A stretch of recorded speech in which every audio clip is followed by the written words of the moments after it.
안녕하세요. 오늘도 사연살롱을 찾아주셔서 감사합니다. 수원에 사는 30대 초반의 새댁입니다. 손 아랫사람에 대한 손윗사람의 사랑을 내리사랑이라고 하죠. 그런데 저희 시댁은 한대 걸러 내리사랑이 이어지는 것 같아요.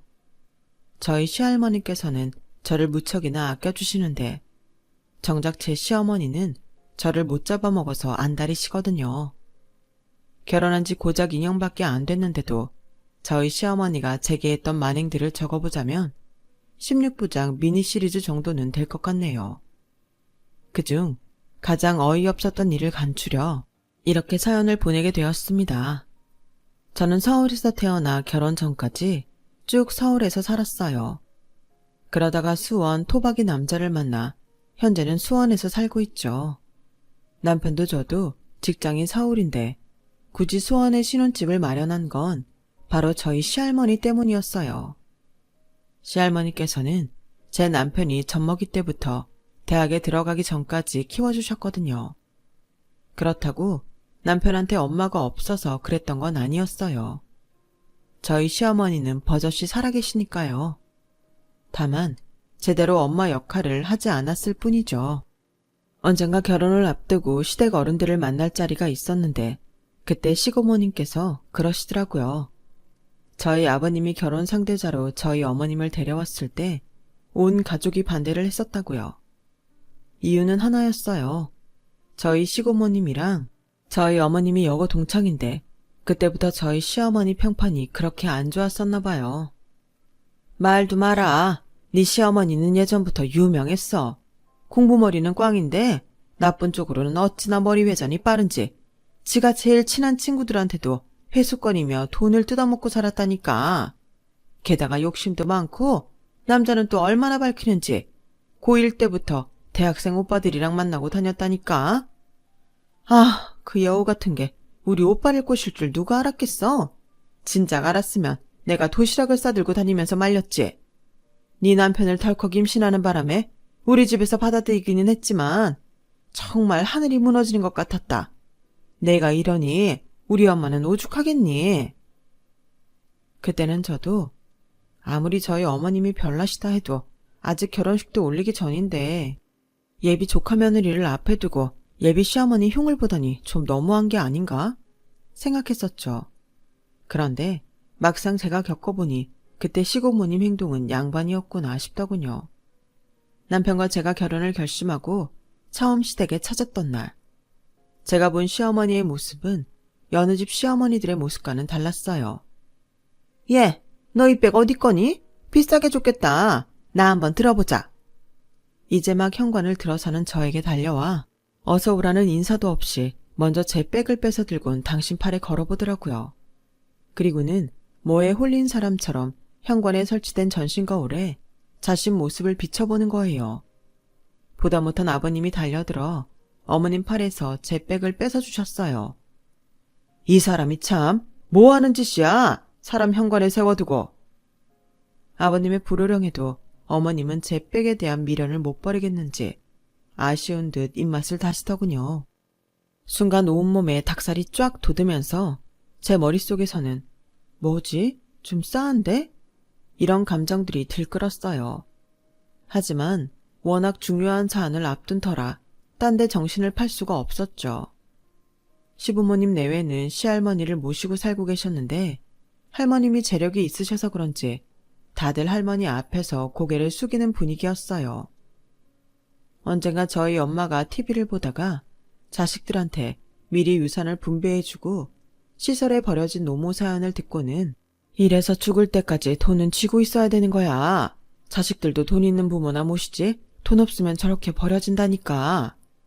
이런 말을 하신 적이 있는데 아니나 다를까 할머님도 그런 의미에서 재산을 손수 쥐고 계시다고 하더라고요.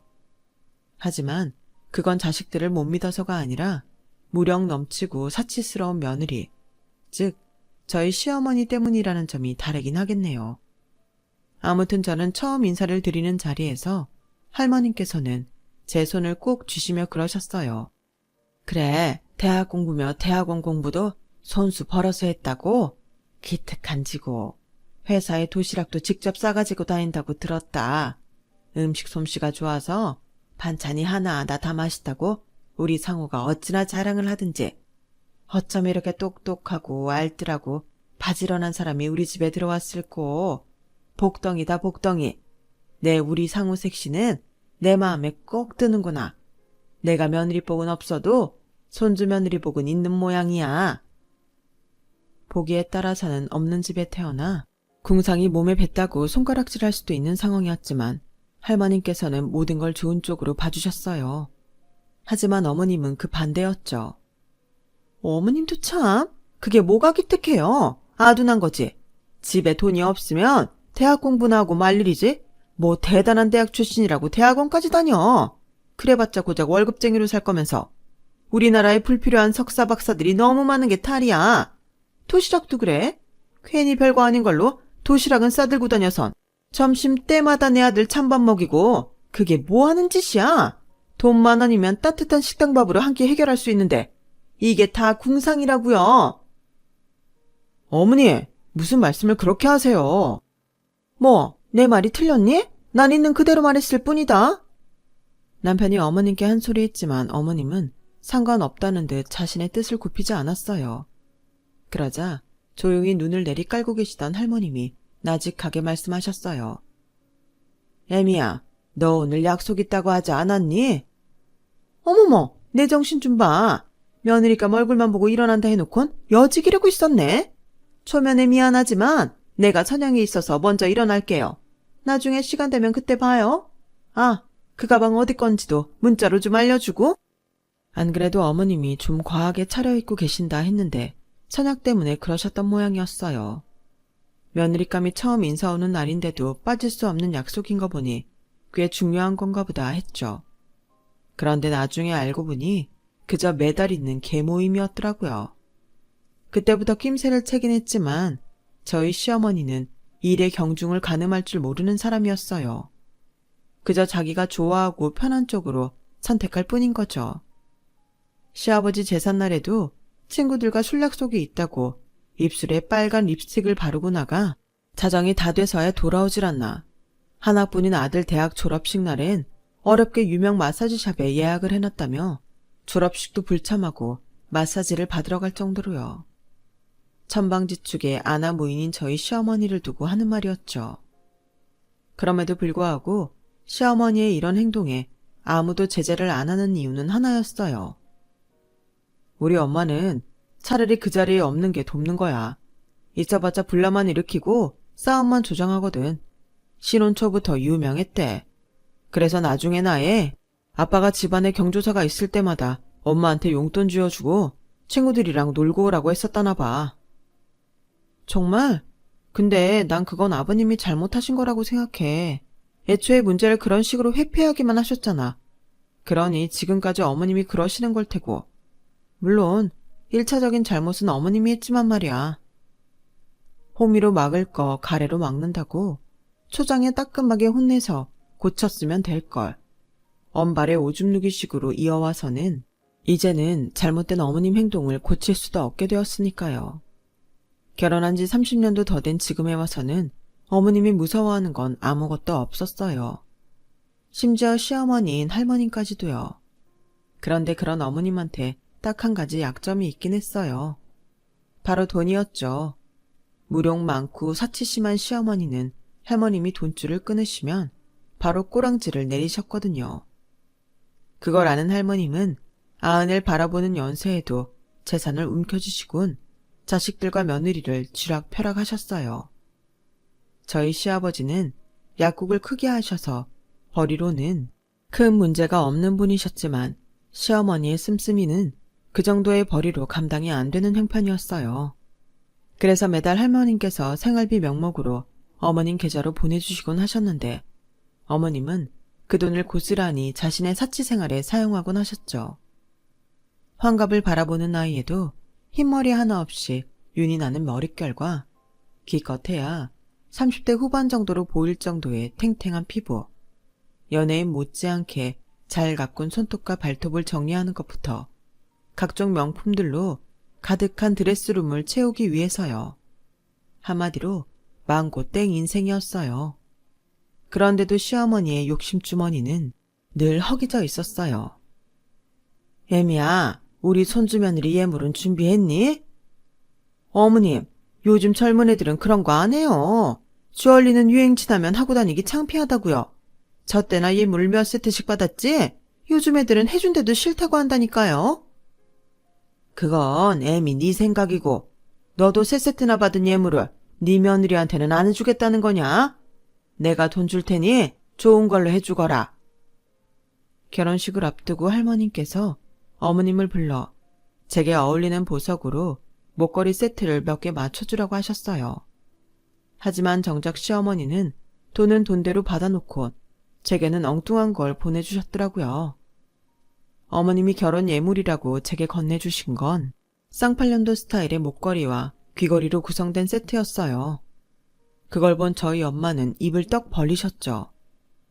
세상에, 이건 나 결혼할 때나 쓰던 스타일인데 요즘에도 이런 디자인이 나온다니? 체인이 좀 다른 것도 보이는 게 이거 누가 쓰던 거 아니야? 엄마도 참, 아무렴 어머님이 누가 쓰던 걸 주셨겠어. 근데 디자인이 후지긴 하다.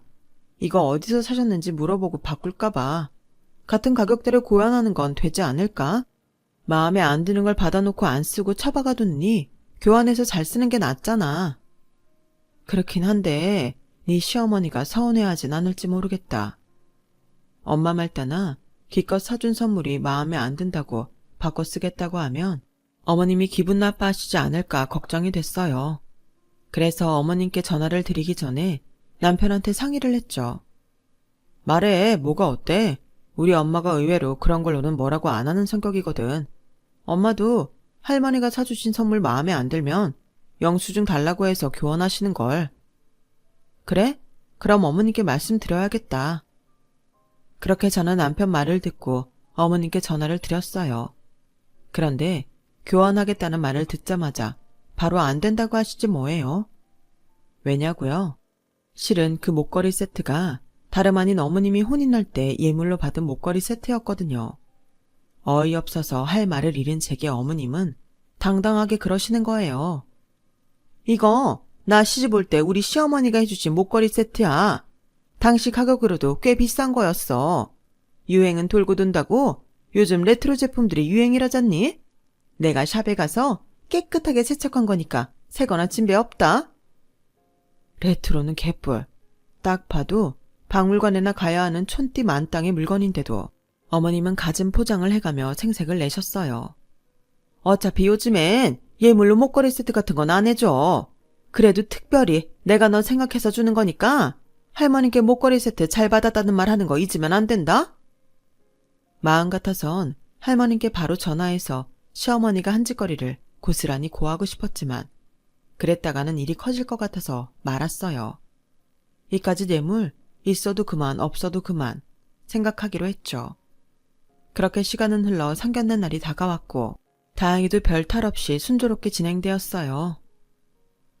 나는 그저 내 손주 내외가 행복하게 사는 것 외에는 바랄 게 없습니다. 부족한 거야 살면서 지들이 마련해 살면 되는 거고 부모가 자식들 대학 공부까지 다 시켜놓은 마당에 뭘 더 줘야 한답니까? 그러니 사돈께서도 무리해서 혼수며 예단 장만하실 필요 없습니다. 그래도 부탁을 하나 하자면 사돈한테는 미안하지만 애들 신잡살림은 수원에 차렸으면 합니다. 늙은 할미가 손주 내외를 한 번이라도 더 보고 싶은 욕심이랄까요. 대신 애들 살기 편하도록 30평대 아파트로 해줄 생각입니다. 서울이 아닌 수원에 신혼집을 마련하는 거에 대해 저희 부모님이 내심 서운해 하셨지만 아파트를 사주시겠다는 말에 서운한 마음은 싹 가신 듯 했어요. 평수와 가격을 들으시고는 오히려 고마워하실 정도였죠. 그렇게 상견례는 잘 끝이 났어요. 시댁에 비해 현저의 기운은 저희 집안 형편이었지만 할머님께서 많은 부분을 배려해 주신 덕분이었죠. 결혼식을 앞두고는 할머님께서 어머님 몰래 고모님께 부탁해 제 피부 관리며 경락 마사지, 그 밖에 여러 가지 것들에 도움을 주셔서 결혼식 당일 인생 최저 몸무게로 예쁘게 버진로드에 설 수 있었어요. 몰아치듯 결혼식과 신혼여행까지 끝나자 난생 처음 부모님 곁을 떠나서 우리만의 공간에서 살게 되었어요. 소소한 살림살이를 사고 퇴근길에 마트에 들러 장을 보고 우리만의 생활 수칙도 세워가며 소꿉장난 같은 신혼생활이 시작되었죠. 평일에도 가끔 시댁에 들러 할머님 얼굴을 뵙고 돌아오기도 했지만 주말에는 무조건 시댁에 들러 할머님과 점심을 먹고 가끔은 할머님을 모시고 근교로 드라이브를 떠나기도 했어요. 할머님께서는 명절이나 저희 친정 부모님 생신 때면 값비싼 선물 세트를 보내주시곤 하셨고 TV를 보시다가 홈쇼핑에서 제 또래 여성들이 좋아할 물건들이 나오면 놓치지 않고 제게 사주셨어요. 뿐만 아니라 명품 백이며 구두, 심지어 수입 화장품 세트까지 고모님과 백화점에 가실 때마다 제 선물을 한아름씩 사다 주셨죠. 이런 할머님의 손주 며느리 사랑을 두고 다들 부러워했지만 특히 저희 시어머니는 부러움을 넘어 질투를 하셨어요. 가끔 저희 집에 찾아오셔서는 할머님께서 제게 사주신 고가의 선물을 빌린다는 표현을 쓰며 강탈해 가곤 하셨거든요. 어머, 못 보던 시어링 밍크가 다 있네. 너 이거 샀니? 못해도 기백만 원은 줬을 것 같은데? 월급쟁이 주제에 너 돈도 많다? 아, 그거 선물 받은 거예요. 누가 너한테 이렇게 비싼 걸 선물해? 혹시 우리 어머님이 해주셨니? 너 대답 못하는 거 보니 맞구나. 어머님도 참 며느리 나한텐 오리털 전보다 하나 안 사주시면서 손주 며느리한텐 이 비싼 걸 다 해주셨다니? 정말 너무하신다. 누가 누구 며느리인지 모르겠어. 예, 나 이거 며칠만 빌려 입자. 그런 식으로 가져가서 안 가져온 물건이 수십 개는 됐어요. 명품백은 기본이고 어머님 발에 맞지도 않는 제 구두에 심지어 발 마사지 기계까지 정말 욕심이 끝이 없으셨죠. 하지만 그렇게 가져간 물건들은 좀처럼 돌려주실 생각을 하지 않으셨어요. 정말 어머님 때문에 미치겠어. 할머니께서 사주신 백이랑 구두 아직도 안 주시잖아. 민크 코트도 선물 받고 한 번도 못 입어봤는데 해가 지나도록 아직도 어머님이 가지고 계신다니까. 며칠 전에 코트 언제 주실 거냐고 물었더니 뭘 하시는 줄 알아? 예, 그깟 거 몇 푼이나 한다고 떼어먹을까봐 그러니? 내 방 드레스룸에 민크 코트가 지천인데. 이러시는 거 있지. 아니 그렇게 민크 코트가 많으시면 그거 입으시면 되지. 왜 내 거를 탐내시나 몰라. 우리 엄마가 좀 그래. 우리 고모도 엄마한테 뜯긴 거 엄청 많았거든. 그간 엄마랑 고모가 싸움도 엄청 했어. 이럴 땐 할머니 도움받는 수밖에 없어. 남편은 작정한 듯 주말을 맞아 본가에 갔을 때 할머니 앞에서 어머님이 가져간 제 선물들 얘기를 꺼냈어요. 그러자 시어머니 얼굴이 불그락 푸르락하며 저를 노려보시더라고요.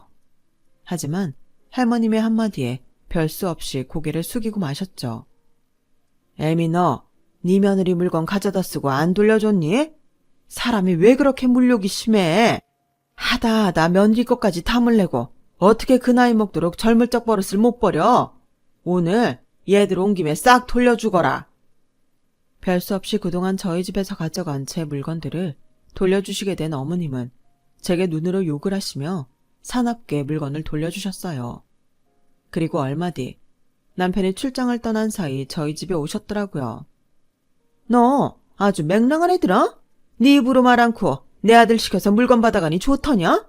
내가 언제 안 준다든 때 되면 어련히 줄까봐 그걸 못 참고 할머니한테 고자질을 해? 사람 하나 잘못 들어오면 온 집안이 참잠할 날이 없다는데 우리 집이 그렇게 된 모양이다. 너 시집 오고 큰 소리 안 나는 날이 없잖니? 어머님, 그건 오해세요. 일부러 그 일 시켜서 할머니께 말씀드린 거 아니에요. 됐다. 네 시커먼 속 내가 모를까봐 그러니? 근데 너 이거 하나는 제대로 알아둬야 할 거다. 지금이야 우리 어머님이 경제권을 쥐고 계시니까 내가 조용히 있는다만 네가 언제까지 할머니 등 위에서 호가호위할 수 있을 거라고 생각하니? 그거 길어야 몇 년이다? 얼마 뒤면 우리 집 재산 다 우리 부부한테 넘어와. 그때 내가 너한테 콩고물이라도 떨어뜨려 줄 줄 알아? 어림도 없어. 그러니까 너 줄 서려거든 똑바로 서도록 해. 어머님은 짧고 굵게 경고를 남기고는 댁으로 돌아가셨어요. 솔직히 저요. 시댁 재산에 급할 거 없었어요. 어머님 논리대로라면 어차피 그 재산은 물 흐르듯 저희한테 돌아오기 마련이니까요. 물론 저희한테 돌아오기 전에 어머님이 얼마나 탕진하실지는 알 수 없었지만 말이죠. 그 외에도 이런저런 일들로 어머님과 제 사이는 점점 더 멀어져 갔고, 그러던 차에 결혼 전에 있었던 일이 단초가 되어 큰 싸움이 벌어지고 말았어요. 하루는 어머님이 밖으로 저를 따로 불러 비싼 밥도 사주시고 선물로 목걸이 세트를 3개나 건네시더라고요. 세아가, 내가 아무리 생각해도 네 결혼 예물을 너무 성의 없게 해준 것 같아서 마음이 아프더라. 그래서 따로 장만해봤다. 이거 받고 지난번에 내가 너한테 준 목걸이 세트 가져오렴? 감사합니다. 그런데요, 어머님, 왜 갑자기 이걸 저한테 주시는 거예요? 결혼한 지도 2년이 넘었는데 이제 와서 이러시는 게 좀 이해가 안 가서요. 저 그동안 예물 목걸이 없이도 잘 지냈잖아요. 그러니까 이거 그냥 환불하세요. 저는 나중에 목걸이 필요하면 그때 어머님이 주신 거 세팅 다시 해서 쓸게요. 실은 금은방에 가져가서 감정 받아봤더니 어머님 말씀대로 어머님이 주신 목걸이 세트가 다 비싼 거더라고요. 보석들 크기도 크고 세공들 잘 돼서 요즘 나오는 것들보다 훨씬 값어치가 있다고 팔지 말고 잘 가지고 있으라고 하던걸요. 전 그저 괜한 돈 쓰지 마시라고 그렇게 말씀드렸는데 어머님이 벼락같이 화를 내시지 뭐예요. 너 정말 말이 안 통하는 애구나. 돌려달라면 줄 것이지 왜 이렇게 고집을 부려? 왜? 비싼 거라니까 이제서야 탐이나 그러니? 너 아주 살살 웃으면서 사람 속 뒤집는 재주 있다? 자, 말 말고 이번 주 내로 당장 가지고 와. 이때까지만 해도 저는 어머님이 당신 뜻을 몰라주는 저한테 화가 나서 그러시는 줄 알았어요. 그래서 그 주 주말에 남편과 시댁에 들리면서 어머님이 주셨던 예물 세트를 들고 갔어요. 더불어 새로 사주신 목걸이 세트도 돌려드리려고 가져갔죠. 그런데 마침 어머님이 자리를 비우신 틈을 타 할머님이 제가 가져온 목걸이 세트를 보셨고 남편이 전후 사정을 설명해 드리게 됐어요. 순간 불안하긴 했지만 어머님이 새 제품으로 주시기도 해서 별일은 없을 거라고 생각했어요. 하지만 제가 너무 안일하게 생각했던 거였죠. 예물 세트 이야기를 들으신 후로 표정이 굳어 계시던 할머니는 어머님이 집에 돌아오자마자 식구들을 거실로 불렀어요. 근처에 사시는 고모님도 호출을 당해 오셨고요. 할머님께서 목걸이 세트를 탁자 위에 올려놓으시자 어머님 얼굴이 파랗게 질려버렸어요. 거기다 어머님께 돌려드리려고 제가 가져갔던 새 목걸이 세트까지 꺼내자 안절부절 하시더군요. 애미야, 이게 어떻게 된 거냐? 내가 얘들 결혼할 때 예물 제대로 해주라고 돈 줬냐 안 줬냐? 그런데 왜 네가 쓰던 걸 네 며느리 예물로 준 거냐? 입 있으면 말해봐. 어머니, 그게 아니라 요즘 그런 게 다시 유행을 하는데 어머님이 제게 해주신 그 보석들이 엄청 좋은 거라서 며느리 아끼는 마음에 제 걸 줬어요. 세아가, 너도 보석상에서 감정 받아봐서 알지? 네 입으로 좋은 거라고 했잖아. 네, 좋은 거라고 했어요. 거 봐요, 어머님. 저도 생각이 있는데 아무거나 줬겠어요. 그러자 고모님이 콧방귀를 뀌셨어요. 턱이나 올케가 좋은 거라서 새아기한테 줬겠다. 솔직히 말해요. 우리 엄마가 예물 해주라고 준 3천만 원 어디다 썼어요? 설마 이번에 새아기한테 줬다는 이 목걸이 세트 사는데 썼다는 건 아니겠죠? 아니긴 왜 아니에요. 그거 사는데 썼어요. 요즘 금값도 얼마나 비싼지 보석별로 한 세트씩 맞추니까 돈 3천원 후딱이더라고요. 그때였어요. 할머니께서 어머님한테 새로 산 목걸이 세트를 박스에 던지셨어요. 이게 아주 보자보자하니까 어디 시애미 앞에서 거짓말을 해. 그래, 이게 3천짜리 목걸이 세트냐? 금도 아니고 도금줄에 가짜 보석단 목걸이가? 그렇게 좋은 거면 너나 가져라. 내가 네 심보를 몰라서 돈을 맡겼는 줄 알아. 그래도 네가 양심이 있다면 지 며느리 줄 예물살 돈은 빼먹지 않겠다 해서 맡긴 거다. 그런데 어디서 이런 못된 짓거리를 해? 어머님, 저도 며느리 둔 시애미예요. 어떻게 애들 앞에서 절 이런 식으로 대하세요? 그리고 제가 뭘 그렇게 잘못했어요? 어머님이 예물로 목걸이 세트 해주라고 하셔서 어쨌든 주긴 줬잖아요. 저도 할 만큼은 했다고요. 어머님은 끝까지 당신 잘못을 뉘우치지 않은 채 억울함만 늘어놓았어요. 솔직히 따지고 보면 이번 일도 다 어머님이 경제권 쥐고 안 놓으신 탓 아닌가요? 제가 오죽 돈이 필요하면 내 며느리 줄 예물비용 빼다가 썼겠어요. 가짜 목걸이 세트랑 바꾸려고 한 것도 일단 제 예물 팔아서 급한 불부터 끄고 나중에 제대로 된 거 사주려고 했던 거라고요. 저만 나쁜 시애미 만들지 마시고 어머님부터 저희한테 경제권 물려주세요. 당당하게 경제권을 달라는 어머님 말에 할머님은 버럭 화를 내셨어요. 애미 너 지금 나한테 맡겨놓은 돈 찾아가는 거냐 뭐냐. 내 돈이 그리 탐나면 내 마음에 드는 짓을 하는 신용이라도 하고 그런 말을 해야 되는 거 아니니? 시집 와서 이날 이때까지 네가 이 집에서 한 게 뭐니? 자식을 제대로 건사했니? 네 남편 뒷바라지를 했니? 하고한 날 밖으로 나돌면서 허영기 부린 거밖에 더 있냔 말이다. 그래놓곤 돈 내놓으라고 큰 소리야. 아주 칼만 안 들었지? 강도가 따로 없구나. 어머니, 그렇게 말씀하시면 정말 섭섭하죠. 아들 귀한 집안에 들어와 떡두꺼비 같은 아들 낳아드렸으면 제 할 도리는 다 한 거 아닙니까? 그리고 제가 그깟 목걸이 세트에 욕심 부린 것도 따지고 보면 다 어머님 탓이라고요. 저 며느리 들이면서 그 흔한 밍크코트 하나 못 받았다고요.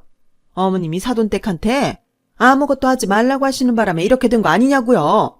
제가 왜 어머님 한마디 때문에 제가 누려야 할 제 권리도 못 누립니까? 그리고 새아기 너도 잘못이야. 남들은 시집 올 때 시어머니한테 명품백 하나는 기본으로 해준다더라. 그런데 넌 뭐 해왔니? 고작 한복 한 벌밖에 더 해줬냐고. 그래놓곤 지 물건 좀 빌렸었다고 쭈르르 달려와서 고자질이나 하고 이러니 내가 너한테 정을 붙일래야 붙일 수가 있겠냐고. 너 저번에도 내가 말했지만 너 줄 제대로 서는 게 좋을 거다. 네 시할머니 돌아가시면 누가 실세가 되는지 너도 잘 알 테니까. 80 넘은 노인네가 천년만년 산다니? 오늘 죽을지 내일 죽을지 모르는 게 노인네들 인생이야. 그 순간이었어요. 그동안 집안 싸움에 늘 침묵을 지키던 아버님이 어머님 뺨을 치셨어요. 말이면 단 줄 알아? 당신 지금 우리 어머니 돌아가시라고 곡을 하는 거냐고. 그래, 그동안 당신이 낳은 아들 유세를 하도 떨길래 나이 들면 나아질까 싶어 참아왔는데 나도 더는 못 참겠어. 당신도 알 거야. 이날 이때까지 당신이 아내 노릇, 엄마 노릇, 며느리 노릇 뭐 하나도 제대로 한 게 없다는 걸. 그래도 시어머니 모시고 살려니 스트레스가 오죽할까 싶어 참아줬는데 이제 더는 못 참아주겠어. 동네 창피해서 이혼만은 안 하고 살려고 했는데 당신 하는 짓을 보니 참는 것만이 능사가 아니란 생각이 들어. 그러니 더는 집안에 분란 일으키지 말고 당신도 당신 길 찾아가. 그날의 싸움으로 저희 집에는 큰 변화가 생겼어요. 아버님이 황혼 이혼을 하셨거든요. 어머님은 재산 분할과 엄청난 위자료를 요구하셨지만 그간 어머님이 가사활동에 기여한 바도 전무하고 무엇보다 아버님 벌이를 넘어선 사치를 부리고 살았던 게 문제가 돼서 거의 맨몸에 가까운 수준으로 이혼을 하게 되셨어요. 게다가 집이며 부동산 등 돈 되는 재산은 다 할머니 명의였기에 더더욱 챙길 게 없었죠. 상황이 이렇다 보니 저희 내외가 본가에 들어가 살겠다고 했더니 아버님께서 팥줄 가사도우미를 쓰시면 된다고 저희는 분가한 채로 살라고 하시더라고요. 그래도 전보다 더 자주 시댁에 들리기는 해요. 낮 시간엔 고모님이 자주 집에 오가시기는 하지만 연세 많으신 할머님도 걱정이 되고 아버님 걱정도 되거든요. 자신의 꽃같은 청춘을 결혼 때문에 빼앗겼다고 생각하며 방탕하게 살았던 저희 시어머니의 말로는 황혼에 맞은 이혼녀 신세였어요. 그렇게 지긋지긋해하던 집을 나가 자유가 되셨지만 가진 돈이 없으니 말년에 비참한 생활을 하게 되셨죠. 몇 번인가 저한테 찾아와 아버님 마음 좀 돌려달라고 부탁하셨지만 솔직히 그러고 싶은 마음이 안 드네요. 부부란 게 누구 하나의 희생으로 사라지나요? 다 노력하며 사는 건데 왜 그렇게 생각을 하신 건지 참. 저를 건너뛴 어머님의 내리사랑만큼 저도 어머님에 대한 애정이 없어서 그런가 봐요. 대신 저한테 사랑을 듬뿍 주신 시할머님은 저도 정성을 다해 모실 생각입니다. 앞으로도 건강히 오래 사셨으면 좋겠습니다. 지금까지 제 사연을 들어주셔서 감사드려요. 건강하시고 소중한 가족들과 항상 행복하세요. 여러분, 사연 댓글에 응원과 현명한 조언 부탁드려요.